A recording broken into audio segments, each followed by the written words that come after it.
Welcome to The Explainer, where we break down complex ideas into clear, engaging presentations. Today, we're exploring a book that claims the chaos in our world isn't random. It's actually a cosmic alarm bell ringing for all of us. Have you ever just looked around and felt it? That the world just isn't the same anymore? Well, that's the exact question at the heart of The Cosmic Code of the Apocalypse by Vahid Zakavati. It proposes a pretty wild idea, that the chaos we're all experiencing isn't random at all. In fact, it's a deliberate, scheduled event. So to really get a handle on the book's core concepts, we've broken this down into 5 key sections. We're going to start with the cosmic trigger that kicked all this off, and we'll end with what the book says is your personal role in shaping the new era that's coming. Okay, let's jump right in. This first section is all about what the book calls the cosmic alarm. This is where the author sets the stage, pointing to a massive astrological shift as the root cause of all the sweeping global changes we're living through.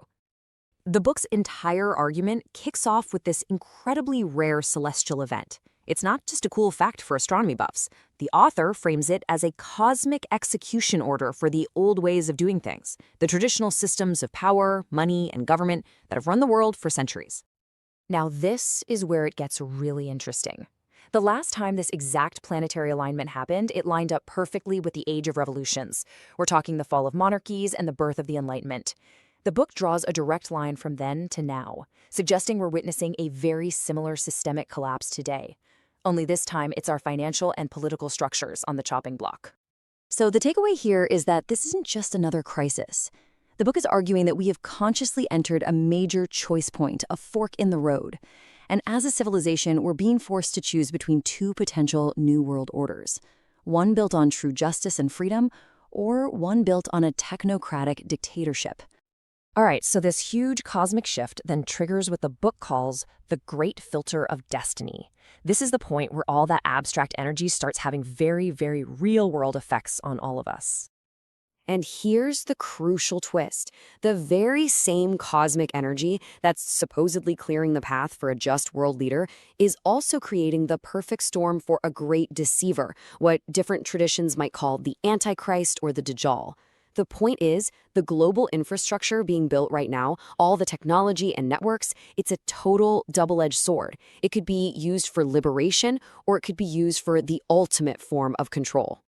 The book even gets specific, pointing to the eclipses of 2025 as major trigger points.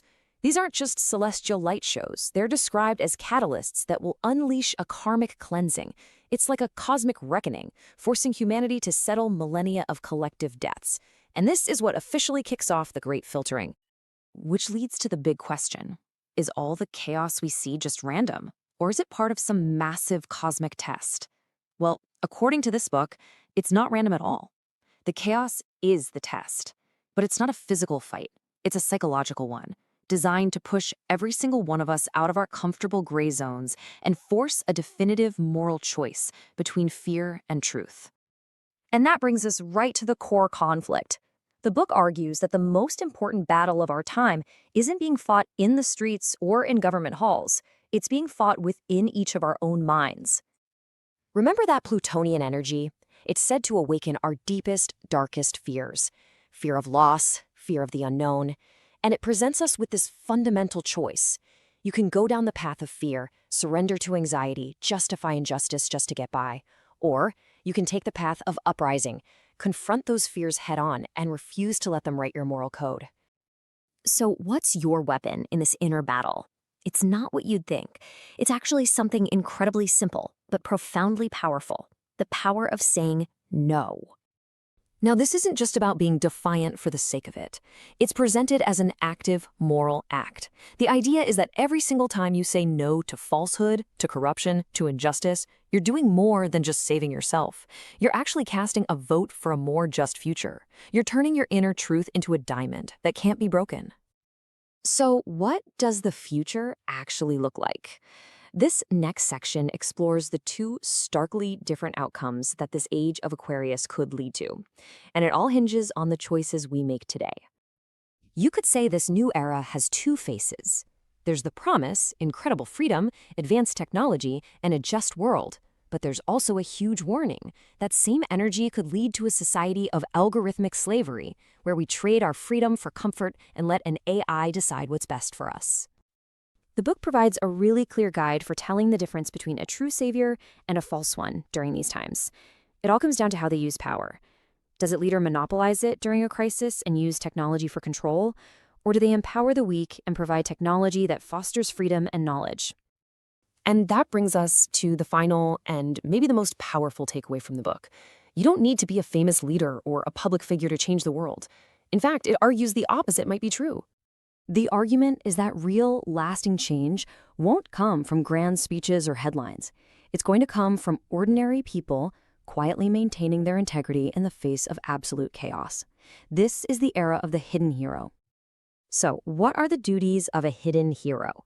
It really boils down to two things. First, maintain stability in what you do.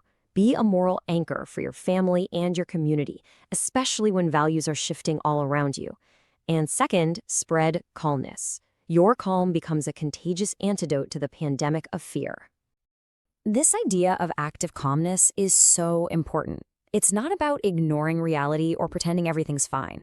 It's about being a conscious observer, seeing the chaos, understanding its purpose as a kind of cleansing fire, but refusing to let that fire consume your inner peace. You effectively become a lighthouse in the storm. So let's tie it all together. The book's core message is this: a cosmic shift is forcing a global reset. The main battle isn't out there. It's inside our own minds.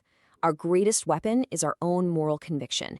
And the future isn't going to be built by famous leaders, but by quiet, everyday, hidden heroes. And so, the book leaves us with this final, provocative thought. It takes this grand, cosmic prophecy and turns it into a direct, personal, and powerful call to action. The world is waiting for the hidden hero inside of you to wake up. The only question is, are you ready?